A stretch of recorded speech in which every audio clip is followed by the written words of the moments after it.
Welcome, ladies and gentlemen, to Chapter 1, Part 3 of Basic Economic Concepts. This is the third of several videos talking about basic concepts in economics, and my name is Miss Jennifer Blank, and I will be your guide on this journey.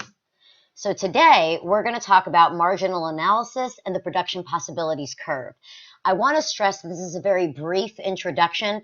In class, we'll be going into this in much more detail, but I wanted to give you just a big picture idea of what these two key concepts are, and we're going to get lots of practice in class. So, marginal analysis, what is it? This is something that is essential in economics. It goes right to the heart of the concept we learned about in the previous lessons of opportunity cost.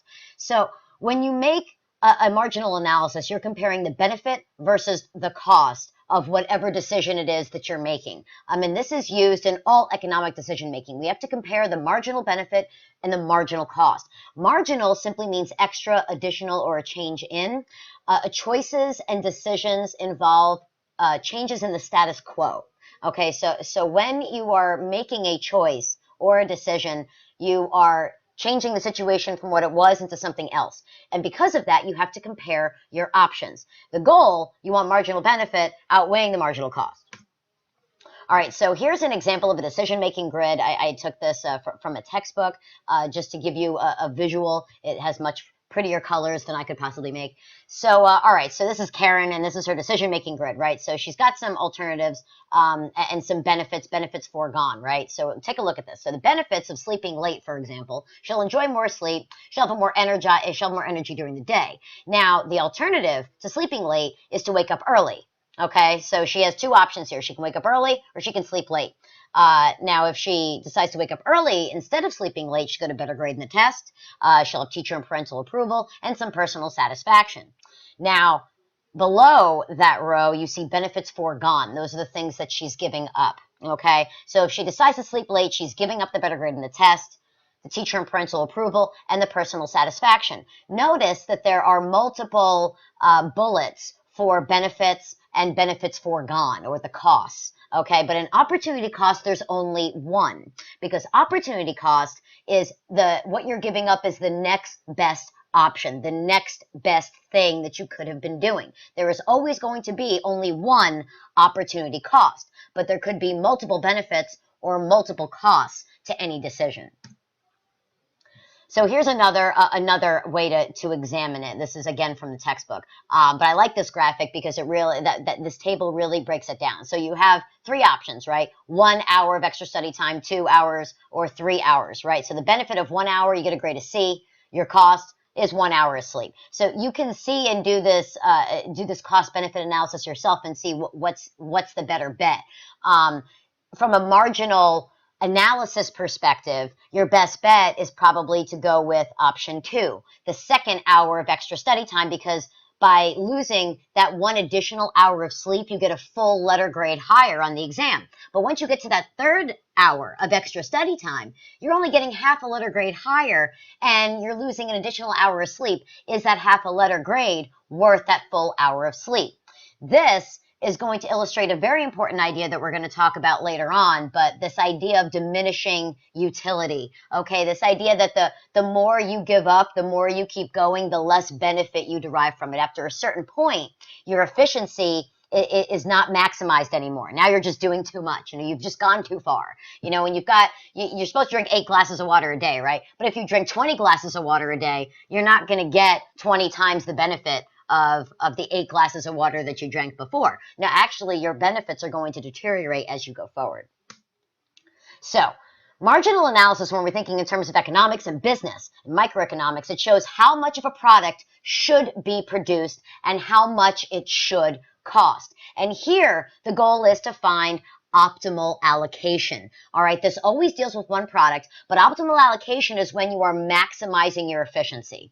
All right, your goal is to be as efficient as possible. All right, and we're going to see this graphically in a second. Now, it's used to determine optimal allocation. Marginal benefit is MB, marginal cost is MC. All right, the goal of OA, or optimal allocation, let's have fun with some variables here, is to determine what specific quantities of resources should be allocated for each product in order to maximize satisfaction or maximize efficiency, right? So economic decisions are really comparisons of marginal benefit and marginal cost. And optimal allocation is achieved when marginal cost and marginal benefit are equalized. So here you have an example of a marginal analysis. Now, I'm sorry the graph is cut off a little bit, but this graph is based on the assumption that 1,000 units of pizza is equal to $5. So we see here the point E is optimal allocation. You want to make 200,000 pizzas and sell them for 10 bucks each. That is the optimal satisfaction for the customer, and it's also maximizing the resources of the pizza shop, the business producing the pizza. Now, when you look at this, you see there are other points on the chart. You see point A, you see point C, B, and D, right? Now, point E is optimal, but why isn't A? I mean, who wouldn't want to, have pizzas sell at $15, right? Who wouldn't want that to happen? Well, the problem with this is at any given point on A, C, B, or D, you are not going to sell as many pizzas as you need to in order to make up for the cost. Marginal benefit and marginal cost are not equalized. So you could sell your pizza at, 15 bucks, but you're not going to make 300, you're not going to sell 300,000 pizzas. You're only selling 100,000. So you're really not maximizing your use of resources. You're not going to be able to produce the number that the market demands that you produce, and you're not going to make the money you need to make. So the goal for this is to have your marginal benefit and marginal cost be equalized. Point E is optimal allocation. Now, optimal allocation, or rather marginal analysis, is useful for the production possibilities model, which is the next model, very important, that we're going to get into in economics. It shows the possibilities of production. All right, opportunity costs can be constant, so you'll have a straight line, but in many cases, opportunity costs increase, and that's where you get a curved line, which you'll see in a second on the next slide where I show you the graphs. This is due to the law of increasing opportunity costs. We just looked at this in the previous table, this idea when you give up those hours of study time and your second option is most optimal because you're getting the most bang for your buck. But once you go to that third additional hour of study time, you're only going up half a letter grade. So your opportunity cost is increasing the more hours that you study. And that opportunity cost might not be worth it to you. So the PPC, as some people call it, the production possibilities curve, compares two different products only two. And in order to achieve this analysis or complete this analysis, we assume the following remain fixed: resources, employment, and technology. All right, so we're going to assume that those things are not changing, only the amounts of what we're producing are changing. So here's an example of a fixed opportunity cost PPC or PPM. Okay, so you see that this line represents the max out of our resources in this model economy. Okay, this is now any point on this line is considered efficient. It's considered maximizing the resources. But you have to look, if you produce 8 calzones, then you get no pizzas. Versus if you produce 8 pizzas, you get 0 calzones. But any point on the line is considered efficient. What marginal analysis helps you do is figure out which place you want to be on the line. Is point A the best for this particular situation, or is point B? And optimal allocation, or rather marginal analysis, is going to help you figure out which point you should be at. This is a PPC example of opportunity cost at an increasing rate. Okay, so you see the line is bowed or curved. Okay, and that's because of the law of increasing opportunity costs. All right, so you see the end result was still the same, but A and B are at very different points than they were in the previous graph. Let's go back real quick. See, so for A, we're at 6 and 2, and then for B, we're at 4 and 4. When you move on to the next one, A is now at 6 and 4.5-ish, and then B is at 4 and 6.5-ish. So you see that with the law of increasing opportunity costs, you're giving up more when opportunity costs happen at an increasing rate.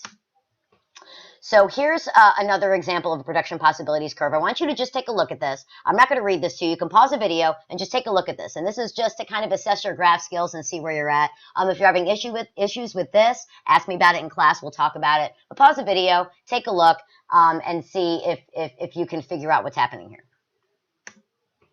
All right, so now we're going to test something out here. Optimal allocation. If we assume that 200,000 pieces is optimal and 7,000 robots is optimal, then point C on the production possibilities curve would be optimal for this economy. But in order to determine the best direction of an economy, we have to know three things. We have to know the budget line, which is that line I showed you that represents the absolute maximum amount of resources we can use for our economy, our production possibilities curve, and marginal analysis. So here's an example of a PPC with that information, okay? So we have several points on the graph. In the white area is completely unattainable. We do not have those resources in our economy to get to this area. This is optimal. Now, if we're anywhere, this is attainable. Anywhere in the red is attainable, but if we're like, say, right there, that's not maximizing our resources. We're far too inside the line. We're wasting resources, and that's not good. So we want to make sure that we're on this line somewhere. So the law of opportunity cost, as we talked about, this is more of a spell out for you. It's a principle that as the production of a good increases, the opportunity cost of producing an additional unit rises. All right. The shape of the curve changes based on the increase of one product and the decrease of another. Costs increase because resources are not always interchangeable. This is really important. So, example, you need milk to make cookies, you need nuts to make candy. So in order to increase the number of cookies, you have to take the land that nut trees grow on and use it for cattle grazing. Or in order to increase the number of candy bars, you must remove the cattle and plant nut trees, right? Some land is only good for nuts, but some land is only good for cattle grazing. So costs will increase in order to modify the unsuitable land for each situation. So if you take cattle off of land that is good for cattle grazing and put nut trees on it, that land is not going to produce the same amount of nuts as the land that is optimal for nut trees. Okay? So your opportunity cost is going to increase. So now you're not going to have cattle because you took off the cattle, and you're going to have less nuts than you did from the other trees that are growing on the land that's really optimal for growing nut trees. Here's another graphic for you. Pause the video, take a look at this, make sure it makes sense to you. If you have any questions, ask me about it in class. All right, so how do we know we're going in a good economic direction? We figured out what our max out point is, where we are going to be the most efficient, what our resources are, the barrier past which we cannot go. We figured that out. Then we have a production possibilities curve. We have a marginal analysis, and that allows us to use these tools to determine the best possible allocation and resources. Economists predict the direction of the current economy based on current production, resources, and costs. All right, so these are the three things that we need to determine whether or not we're moving in a good economic direction. I hope that this was understandable for you. We'll talk about this more in class, and I'll see you in the next video.